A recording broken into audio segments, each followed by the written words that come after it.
सुजुद साहिबजादा अल्लामा मुनीरुज़्ज़मान सिराजी अल्लामा मुनीरुज़्ज़मान सिराजी दामत बरकातुहू।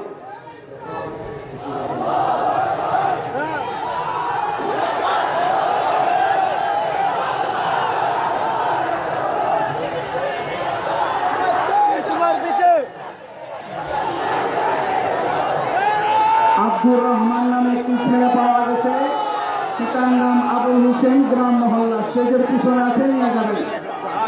আব্দুর রহমান, পিতা আবুল হোসেন, গ্রাম মহল্লা, সেজের পিছনে।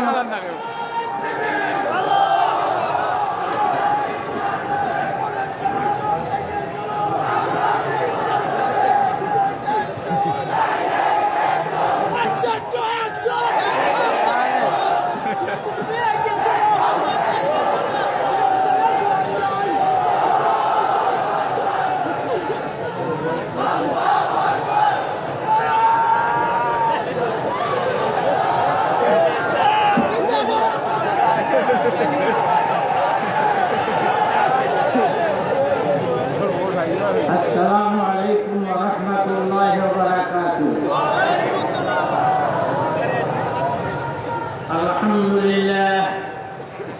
अल्हम्दुलिल्लाह कफ़ा व सलामुन अला इबादिही अल्लज़ीना इस्तफ़ा, अम्मा बअद। अऊज़ु बिल्लाहि मिनश शैतानिर रजीम। बिस्मिल्लाहिर रहमानिर रहीम। इन्नद-दीना इंदल्लाहिल इस्लाम। सदक़ल्लाहु मौलानाल अज़ीम। जनाब श्रद्धा सभापति, उपस्थित उलमाए किराम, देश विदेशेर सम्मानित मेहमानाने किराम, शुधु ब्राह्मणबाड़िया नय बांग्लादेशेर आनाचे कानाच थेके आगत मुसल्लियाने किराम, আমার দিনী ভাইয়েরা ও বোনেরা, আল্লাহ তাআলা লাখ শুকরিয়া আদায় করি। আমার মনে হয় ব্রাহ্মণবাড়িয়া এই রকমের কোন রকমের ইজতেমা আর কোনদিন দেখিনি।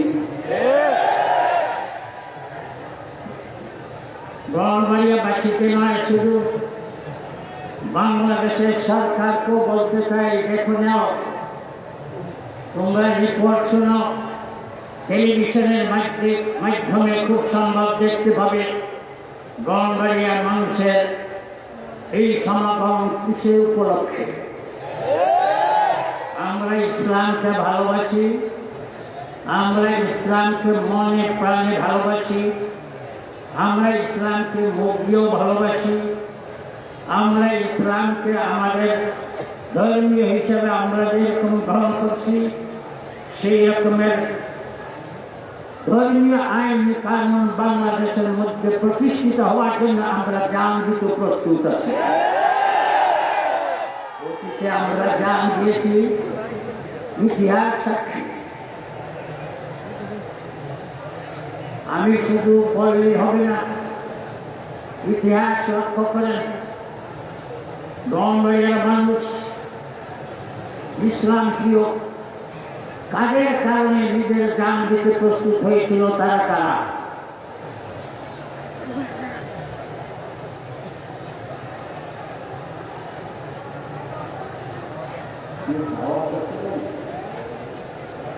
আমরা সকলেই ধৈর্য ধারণ করি, সকলেই ধৈর্য ধারণ করি।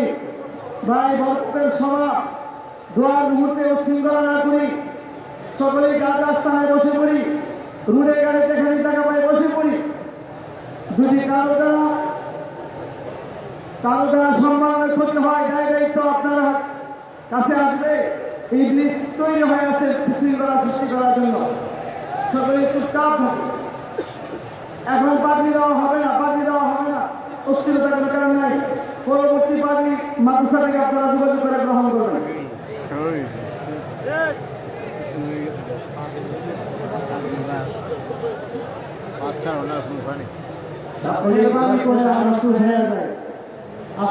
আসরের আগে অনেকক্ষণ পাত্রী দেওয়ার জন্য ছিল না, মাগরিবের পরেও অনেক কম ছিলাম। অতএব এখন পাত্রী বাকিগুলো মাদ্রাসা থেকে কালকে বা পরে নিয়ে আমার অনুরোধ, আপনাদের কারো দ্বারা যাতে এখানে সুরগুল না হয়, আওয়াজ না হয়, ধৈর্য ধারণ করে বসি। সবাই একেবারে চুপ হয়ে যায়। অনেক মূল্যবান বয়ান হতেছে, চুপচাপ বসে না পারলে দাঁড়ায় দাঁড়ায় আমরা বয়ান শুনি। আমরা শুধু অতীতের স্মৃতি স্মরণ করলেই চলবে না, ভবিষ্যতেও যেন আমরা সেইভাবে আমাদের দায়িত্ব পালন করতে পারি।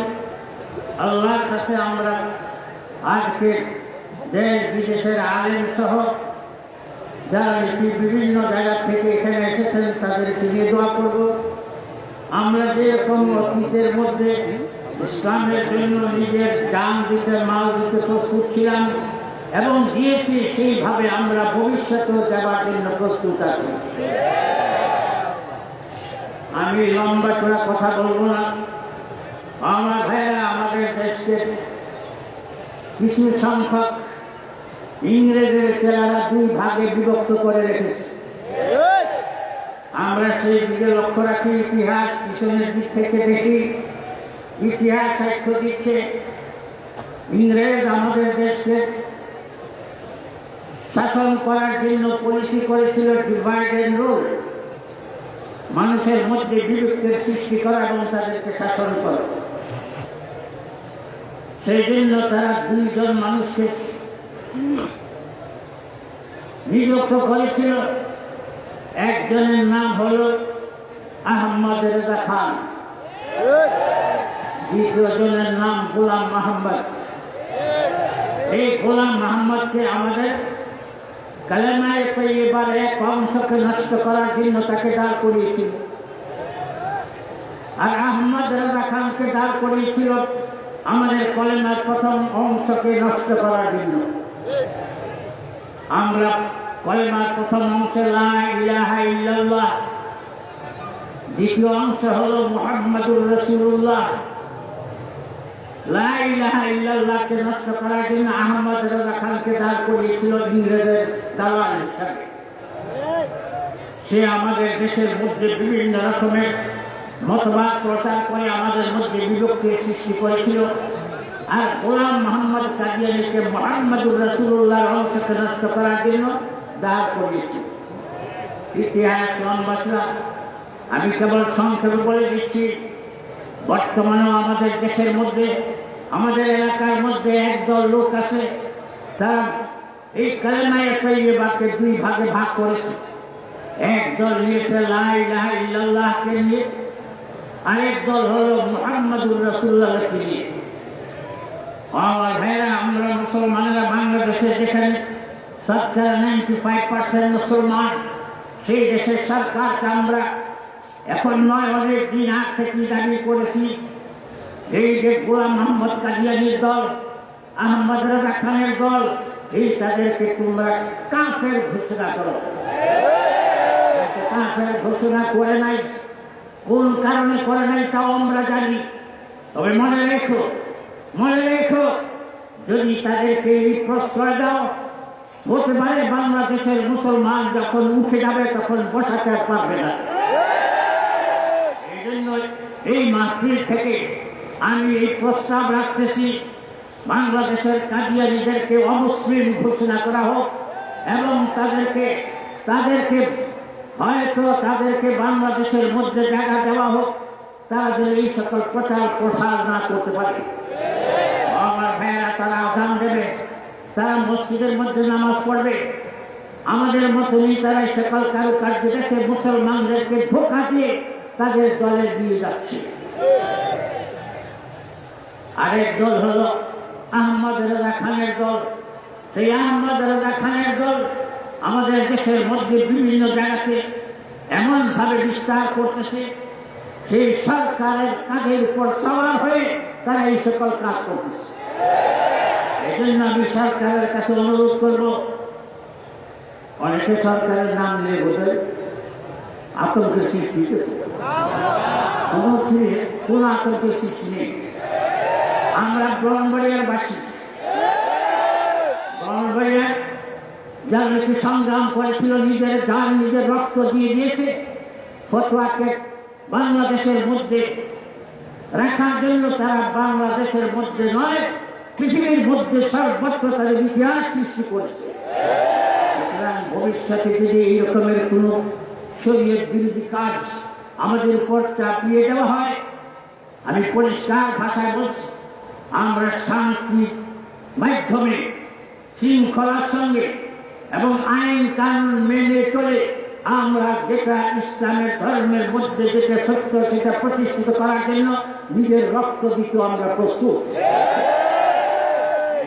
সকলের কাছে আমি অনুরোধ করে যাচ্ছি,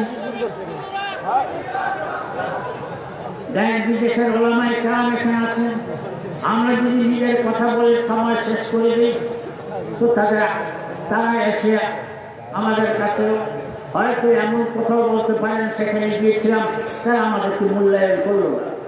আমরা তাদেরকে শ্রদ্ধার সঙ্গে তাদের নাম নিতেছি, শ্রদ্ধার সঙ্গে তাদেরকে ইস্তেকবাল করতেছি এবং তাদের কাছে যদি কোনো রকমের ভুল ত্রুটি কোনো রকমের কোনো কাজ হয়ে যায় তাদের কাছে আমরা ক্ষমা চেয়ে দিচ্ছি, কেননা তারা আমাদের মেহমান।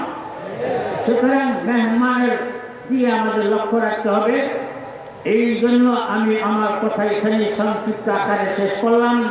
ভবিষ্যতে ইনশাআল্লাহ যখন সাক্ষাৎ হবে তখন আমরা বিস্তারিত আলোচনা করব আহমদ রেজা খানকে এবং গোলাম মোহাম্মদ কাদিয়ানীকে। আল্লাহ তাআলা আমাদেরকে ইসলাম ধর্মের উপর সঠিকভাবে রাখা এবং মৃত্যু পর্যন্ত ইসলামকে বুকে ধারণ করে মুখ দিয়ে কলেমা উচ্চারণ করতে করতে যেন আল্লাহ তাআলা আমাদেরকে দুনিয়া থেকে বিদায় করার সুযোগ করে দেন, এই দোয়া করে এবং এই দোয়াতে আপনাদের কাছে বিদায় হচ্ছি।